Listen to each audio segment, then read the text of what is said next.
দিবেন। আশ্চর্য, ওই গাছের ছায়ার জায়গাটা যেখান থেকে আবার জান্নাত দেখা যায়। একটু পরে বলবে, কেমন আছো বান্দা? আছি ভালো, কিন্তু এখানেও দোজখের গরম আগুন লাগে। জাহান্নামের আগুনের বাতাসে গা ছেঁচড়ে যায়, পুড়ে যায়।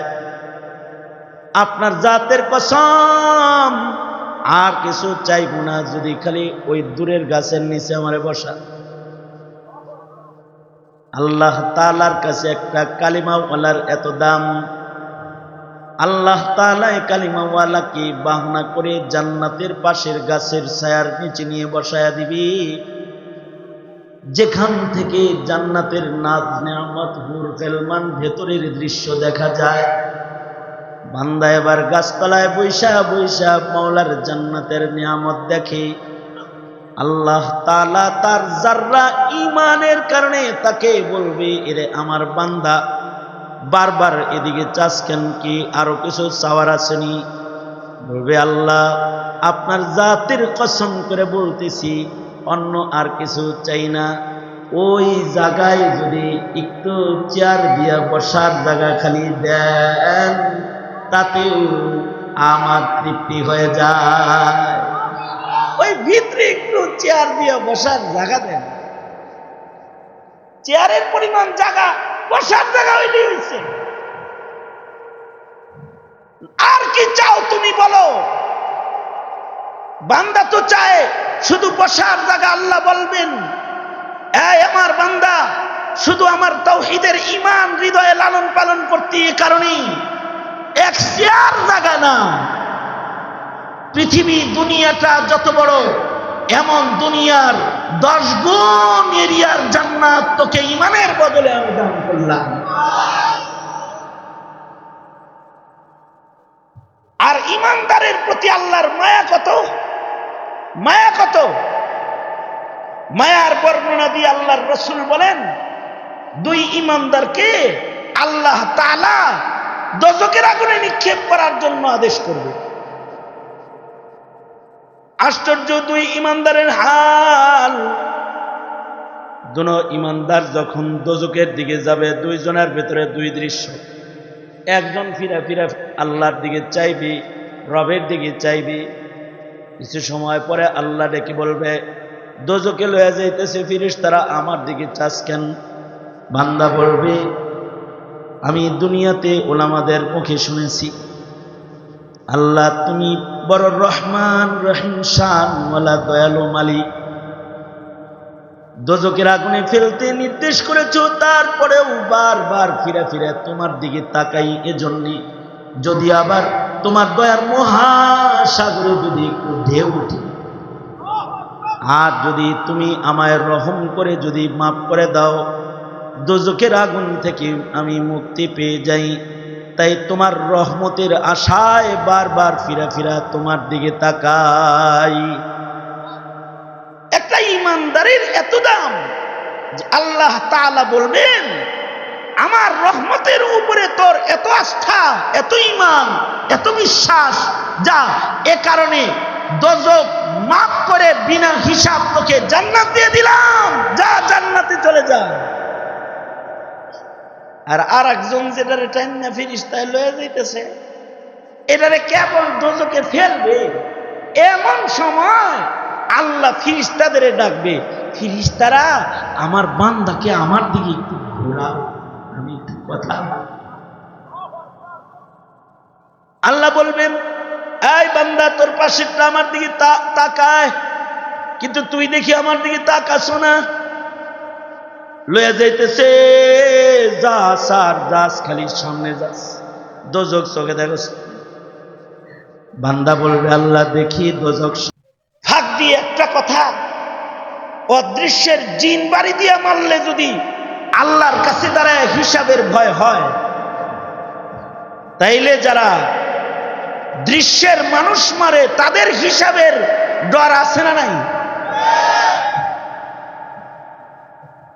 মানুষটা যদি মুমিন মারে, বৈষম্য বিরোধী ছাত্র আন্দোলনে মুমিনদেরকে গুলি করে যারা হত্যা করেছে তাদের বিচার আছে না নাই? একটা মুমিনের কত দাম? এই একজন মুমিনের কত দাম? যার মুখে খালি কালিমা আছে লা ইলাহা ইল্লাল্লাহ, তার কত দাম জানো? একেবারে সর্বকনিষ্ঠ মুমিনের দাম হলো এমন। হাদিসে মুসালসাল বিযিহক আল্লাহর রাসূল বর্ণনা করেছেন সর্বনিম্ন একটা মুমিনের দাম কত জানো? সর্বনিম্ন একটা মুমিনকেও জান্নাতে নেওয়ার জন্য মহান আল্লাহ নিজে অভিনয় শুরু করবেন। আমার বান্দাটা জাহান্নামে আছে, তার হৃদয়ে আমার বিশ্বাস আছে সর্বনিম্ন মুমিন, তার কোনো ইবাদত নাই, কিন্তু ফেরেশতারা রে পরেও আমার কাছে আনতে হইব, তাই আমি বাহানা শুরু করলাম। আল্লাহ তাআলা বাহানা করবে, আদেশ করবে জাহান্নামের ফেরেশতাদেরকে, ওকে জাহান্নামের মাঝখান থেকে সরাইয়া জাহান্নামের পাশে কিনারায় নিয়ে আসো, যেখান থেকে জাহান্নামের বাইরের মনোরম দৃশ্যগুলো দেখা যায়। হাদিসে আছে আল্লাহ তাআলা জাহান্নামের খুব অদূরেই ছোট্ট একটা গাছ গজায় দিবেন, একটা গাছ দাঁড় করায় দিবেন, যে গাছের ছায়া আছে। ন্যূনতম ঈমান ভিতরে থাকার কারণে আল্লাহ তাআলা ঈমানদারের লগে কথা বলবেন। বলবেন কি, এই আমার বান্দা, তোর হৃদয়ে ঈমান আছে, তুই আমার কাছে কি চাস? বান্দা কি চাও? কাছে তো আইনা দিছি, কি চাও? বান্দা চিন্তা করবে আসি দোজকে, বেশি কিছু চাই আমি হতে পারব নাকি? সে বলবে আল্লাহ আপনার জাতের কসম করে বলি অন্য আর কিচ্ছু আমি আপনার কাছে চাইব না। ওই আরাফের উপরে ওই যে গাছটা ছায়া আছে দেহেনে, এনতে বাইর করে যদি ওই গাছের ছায়ার নিচে একটু বসতে দেন, বাস আমার মনের আশা তাতেও পুরা হয়ে যায়। আল্লাহ তাআলা ফেরেশতাদের আদেশ করবে, ওরে বাইর করে নিয়া গাছের ছায়ার নিচে বসা, গাছের ছায়ার নিচে বসে যাব। কিছু সময় পরে আল্লাহ তাআলা তার থেকে একটু দূরে আরেকটা গাছ দাঁড় করায় দিবেন। আশ্চর্য, ওই গাছের ছায়ার জায়গাটা যেখান থেকে আবার জান্নাত দেখা যায়। একটু পরে বলবে কেমন আছো বান্দা? আছি ভালো, কিন্তু এখানেও দোজকের গরম আগুন লাগে, জাহান্নামের আগুনের বাতাসে গাছ ছেঁচড়ে যায়, পুড়ে যায়। আপনার জাতের কসম আর কিছু চাইব না, যদি খালি ওই দূরের গাছের নিচে আমারে বসা।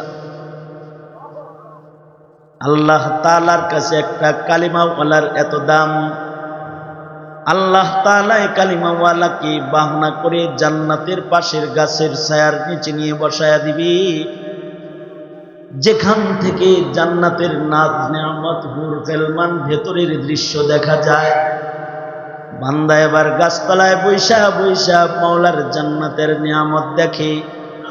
আল্লাহ তাআলা তার যাররা ঈমানের কারণে তাকে বলবে, এরে আমার বান্দা বারবার এদিকে চাস কেন, কি আরো কিছু চাওয়ার আসেনি?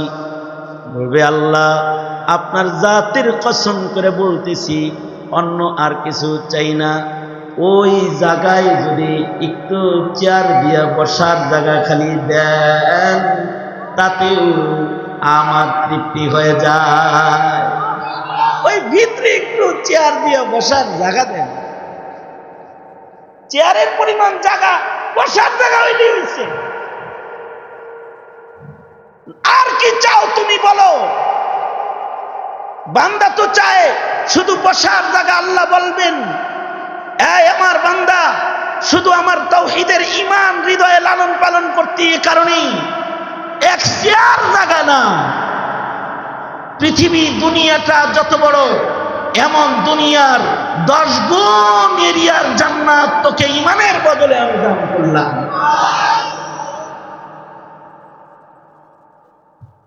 ইমানদারের প্রতি আল্লাহর মায়া কত, মায়া কত।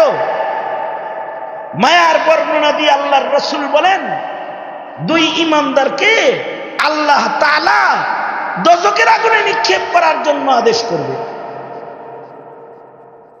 আশ্চর্য দুই ইমানদারের হাল। দুনো ইমানদার যখন দোজখের দিকে যাবে, দুইজনের ভিতরে দুই দৃশ্য। একজন ফিরা ফিরা আল্লাহর দিকে চাইবি, রবের দিকে চাইবি। কিছু সময় পরে আল্লাহ ডেকে বলবে, দোজখে লয়ে যাইতেছে ফেরেশতারা, আমার দিকে চাস কেন? বান্দা বলবে, আমি দুনিয়াতে ওলামাদের মুখে শুনেছি, আল্লাহ তুমি বড় রহমান রহিম শানওয়ালা দয়ালু মালিক, দোজখের আগুনে ফেলতে নির্দেশ করেছো, তারপরেও বারবার ফিরা ফিরা তোমার দিকে তাকাই। এজন্য যদি আবার তোমার দয়ার মহাসাগরে যদি একটু ঢেউ উঠে, আর যদি তুমি আমায় রহম করে যদি মাফ করে দাও, দোজখের আগুন থেকে আমি মুক্তি পেয়ে যাই। তাই তোমার রহমতের আশায় বারবার ফিরা ফিরা তোমার দিকে তাকাই। একটা ইমানদারের এত দাম যে আল্লাহ তাআলা বলবেন, আমার রহমতের উপরে তোর এত আস্থা, এত ঈমান, এত বিশ্বাস, যা এ কারণে দোজখ মাফ করে বিনা হিসাব তোকে জান্নাত দিয়ে দিলাম, যা জান্নাতে চলে যা। আর আরেকজন যেটারে টাইনা ফেরেশতায় লয়ে যাইতেছে, এটারে কেবল দোজখে ফেলবে। এমন সময় আল্লাহ ফেরেশতাদের ডাকবে, ফেরেশতারা আমার বান্দাকে আমার দিকে একটু ঘোরাও, আমি একটু কথা। আল্লাহ বলবেন, এই বান্দা তোর পাশেরটা আমার দিকে তাকায়, কিন্তু তুই দেখি আমার দিকে তাকাস না। লয়ে যাইতেছে, যাস আর যাস, খালি সামনে যাস, দোজখ চোখে দেখস। বান্দা বলবে, আল্লাহ দেখি দোজখ সামনে, কিন্তু দুনিয়ার মাটিতে তোমার হুকুম মানার জন্য কত বলেছে উলামায়ে কেরাম, তোমার একটা হুকুম মাইনা তোমার বান্দার খাতায় আমি নাম লেখা। আজকে একটা হুকুম বিচার দিবসে তুমি করেছ, দোজখে যাও। আল্লাহ গো, তোমার এই হুকুমটা মাইনা কমাস কম তোমার বান্দার দপ্তরের নাম লেখানোর জন্য দোজখের দিকে যাও। আল্লাহ বলবেন, আমার হুকুমের উপরে তোর এত আস্থা, আমি মালিকি ইয়াউমিদ্দিন, আমি বিচার দিবসের মালিক, যা তোর জীবনের গুনাহ মাফ করে তোকে জান্নাত দিয়ে দিলাম। মালিকি ইয়াউমিদ্দিন, মালিকি ইয়াউমিদ্দিন,